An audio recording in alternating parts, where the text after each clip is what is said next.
You're enjoying the evolution of your desire? Yes, yes.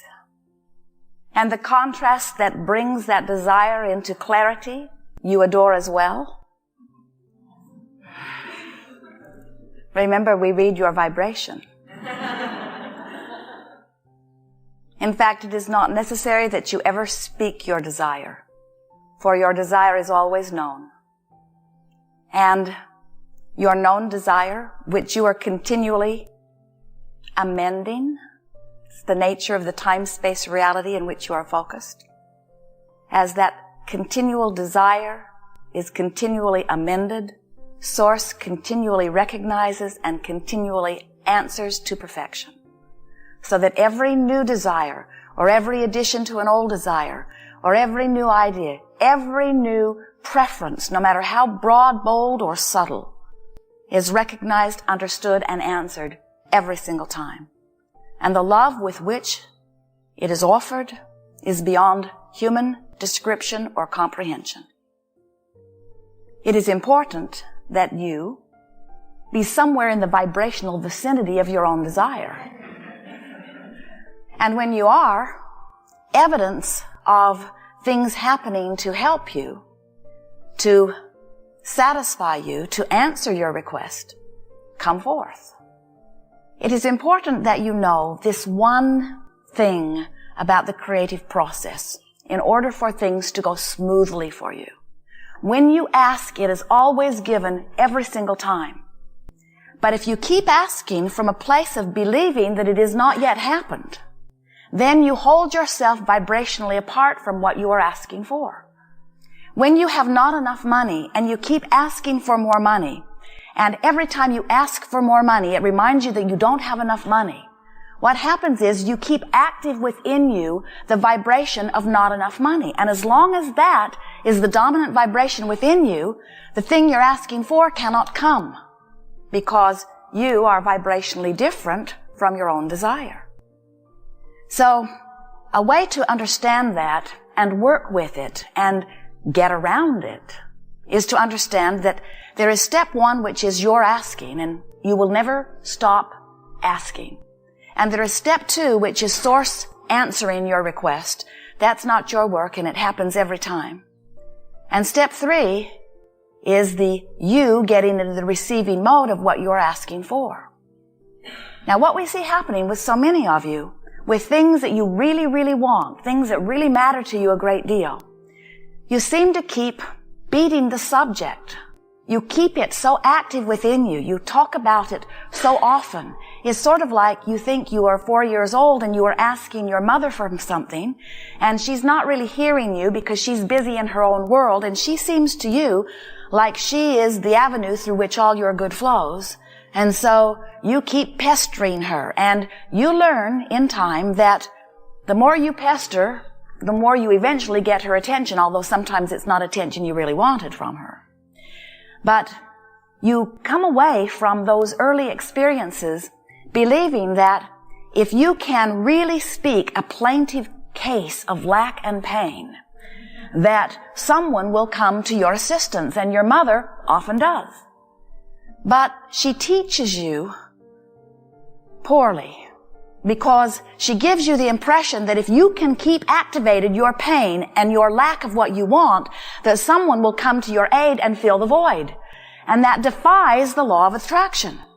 Nothing can fill that void, because vibrationally you are offering a signal, and it is only your signal that can ever be answered. So you've got to find some way of getting off the subject of not enough money if you want more money to come. And the easiest way we've ever seen that is to get in the mode of appreciating the money that is coming, or get into the mode of appreciating the lifestyle that you are living. Or, and this is hard for some to understand because it's so different from what you've been attempting, or you must get off that subject altogether and get on a subject that you are in the allowing mode about. So how do you know whether you're in the allowing mode or in the resisting mode of what you've been asking for? It's easy. The allowing mode feels like fun, feels like joy, feels like love, feels good. The resistant mode feels like tension, feels like hate, feels like anger, feels like frustration. You can tell whether you are in the allowing or resistant mode by the way you feel. Now, what is it that you are allowing or resisting? It is the fulfillment of the well-being that you are asking for. It is the fulfillment of the source that is really you. You are extensions of source energy. Here in this physical body, you are leading edge extensions. And while we speak of the physical human you and the inner being you or the non-physical you, really what we want for you is that you recognize that you are you. And the source that is you, just like the you that is you, just like the personality that you know is you is you. When you feel exhilarated, you are really letting you be you. When you are feeling love, you are letting you be you.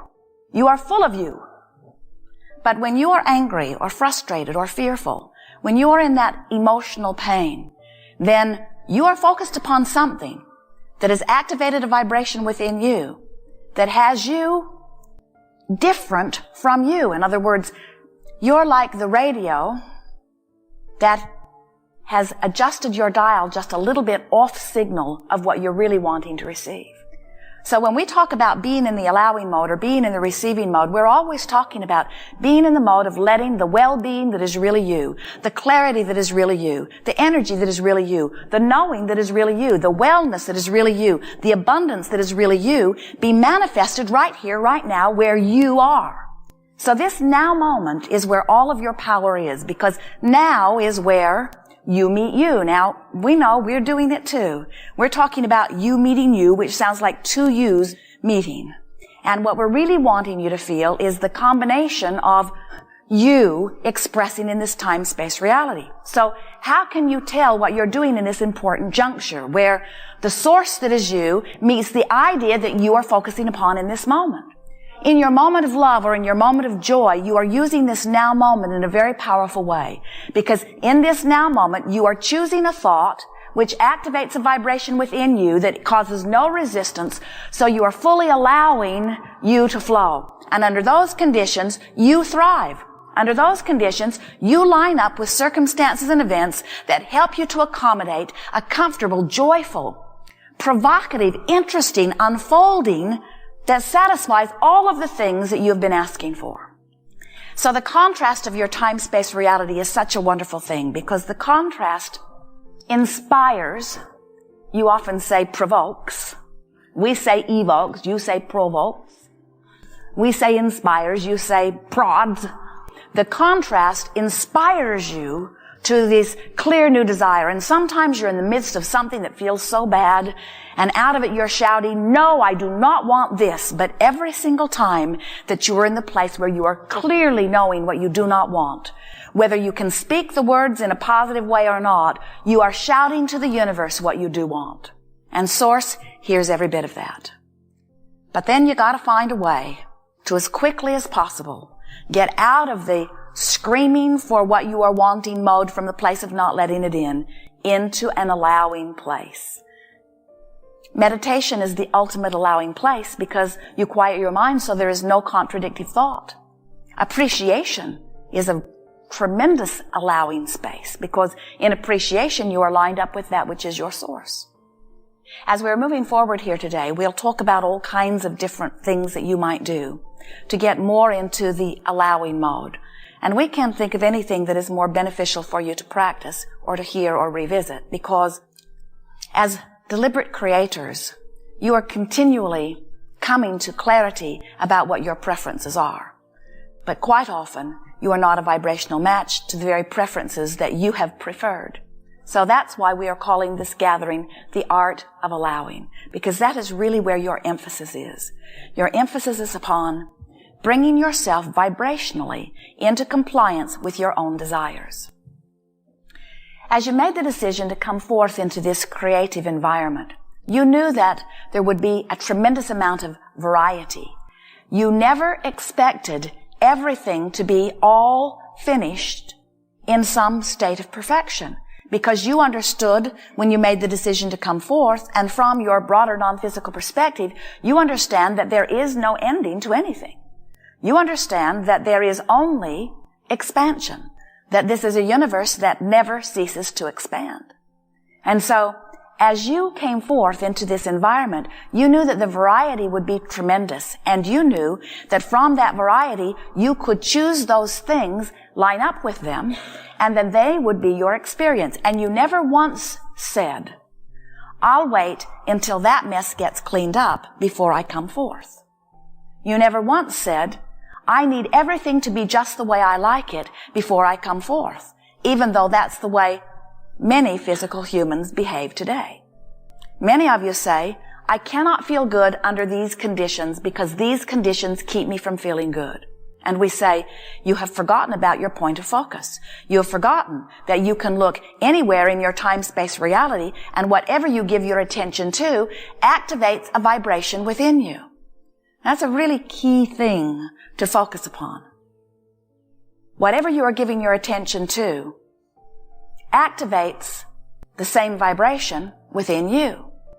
And when you activate a vibration within you, that becomes your point of attraction. It becomes your point of allowing. So, when you think about the subject of money or dollars, does it feel like fun and adventure to you? Or does it feel like worry and struggle? You can tell right away which way you lean.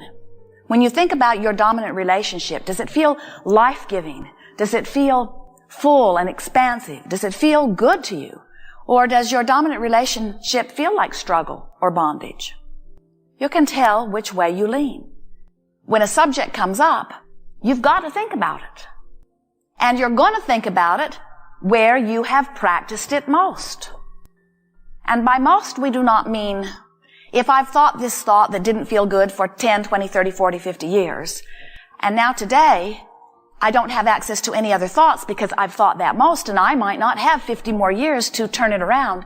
It's not like that. It's that somehow, right now, you have to find a way of deactivating that troubling thought by activating another. As you begin to choose thoughts on that subject or off of it that feel good, what begins to happen is, little by little, and we're not talking about a long period of time, you can do it in 30 days on any topic, it is our promise to you. You can change what is dominant within your vibration, and therefore change your point of attraction, and therefore change the way your life unfolds. There is nothing that is out of bounds.